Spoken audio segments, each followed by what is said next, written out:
Hi everyone. I decided since it was so nice today that I would go for another walk, do a little bit of walk out here. It's really good for my health, and because we all need to exercise, right? And walking is my way of exercising. So, after the first video, you're probably wondering what happened to my health. Well, back in February in 2021, I went into the hospital to have a knee replacement right at the peak of COVID. And when I came out of the hospital, I was out 30 days before any physical therapy was started on me. Part of that was insurances and then trying to work everything in because of COVID and wearing a mask. What I did not realize at that time, as I was struggling to do my therapy, was I was already getting sick. And what I mean by that, I was having difficulties breathing with the mask on. I was having difficulties walking. I was having difficulties preparing meals for the children. I was having difficulties getting dressed, taking a shower, carrying like the groceries into the house, and just your everyday normal stuff. But I'm running a daycare business trying to do this.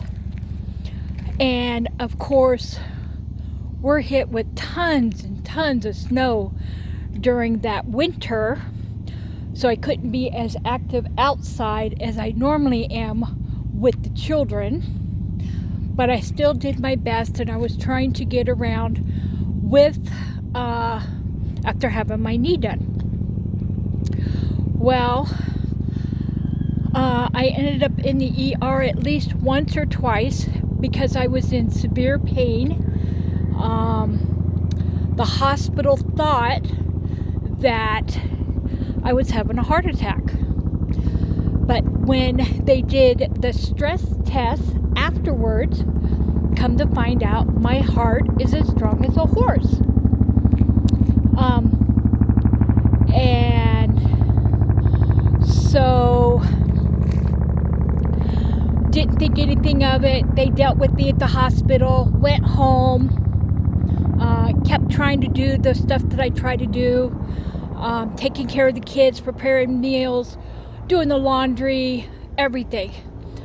I was getting more and more difficult trying to do any of these things because my health started getting worse. My husband thought a trip to Montana to see my best friend would cheer me up.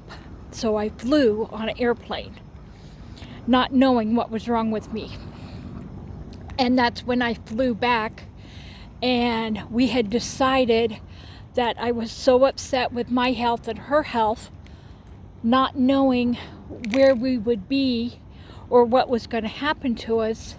And I needed to be close to her because she was the closest thing I had to family.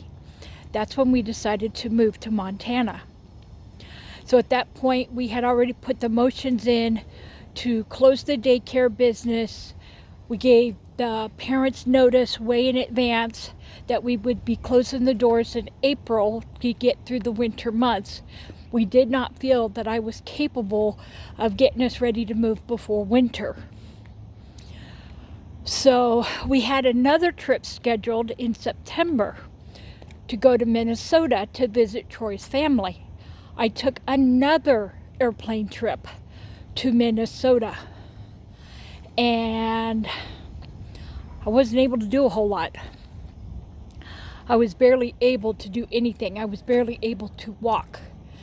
I got back from my trip. I kept going in and seeing my doctor.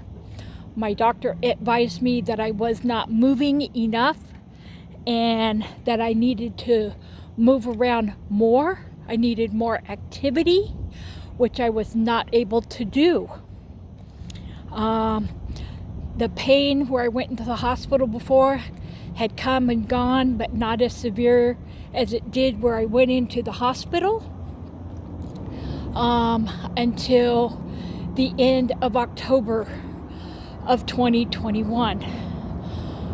I was with a student at my daycare that was being homeschooled, and all my other kids were in school.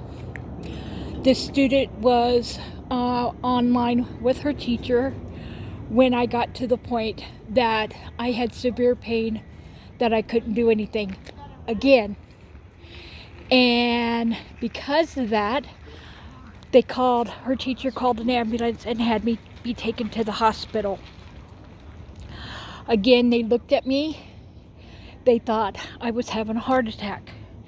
They ran tests. The ER doctor thought it was muscle spasms, which it wasn't. They did more tests and then found out that I had a blood clot in my lung. And they got me to the point that I could go home. They sent me home. They did not administer me to the hospital. I was sent home. The beds were too full because of COVID patients. I went home, and the very next evening I was back in the ER again for the severe pain. I had a separate doctor come in to look at me in the ER that time, and the ER doctor explained to me not only did I have severe blood clots in my lungs, but I also had pleurisy. And he was explaining to me what pleurisy is, which is a very thin lining between your rib cage and your lungs that is like rubbing sandpaper and causing the pain. The damage has been done. There's no more. Nothing else that can be done for it. It's done. And that was my last hospitalization for that. He put me on medication to help with the pain, and I was able to get through from there. So that's what happened. I had a blood clot, which we figured came from the knee replacement, and that sat in my lungs, that damaged me to the point that it took all life from me. So here is part 2 of this story. Thank you, and have a great day.